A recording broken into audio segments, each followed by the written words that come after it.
Do do do do do do do do do do do do do do. La la la la la la la da da da da da da dum. 7 siblings had my father. Yep, he was one of 8. 2 of my father's brothers I never got to meet. I was not yet twinkle when Frank the First and William died. Uncle Frank from diphtheria and Bill from war crimes. Frank, Bill, and Barbara, all 2 short biographies. One was 4, 123, while Barbara made it to 53. Firstborn child Lucille and Anton, they named him Francis A. And a dozen years later, out popped my pop Frank C. My father's 6th of 8, he was next in line, after my Aunt Barbara arrived in 25.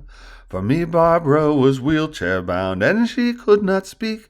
But for my Grandma Lucy, Barbara remained fleet of feet and so sweet. Barbara had arthritis beyond my worst nightmare. She was also epileptic and required constant care. My memories of Barbara were when she'd sit and moan, sitting in her wheelchair visiting my grandparents in their rural home, east of Michigan Village by the name of Reese. I had no understanding of an old woman who could not speak. Grandma Lucy, she was loving, and I often think of her, even go so far as praying, though don't think any know God's words.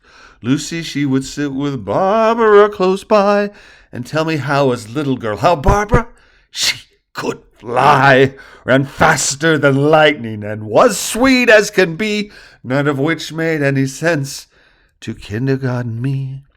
The world lost Barbara when I was just 16.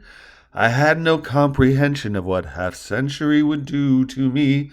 The good, the bad of passing years, the regrets and the joys, the loss of far too many whose deaths came far too young.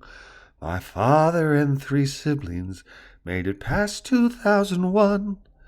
I'm hoping that my advancing age brings me a touch of their wisdom.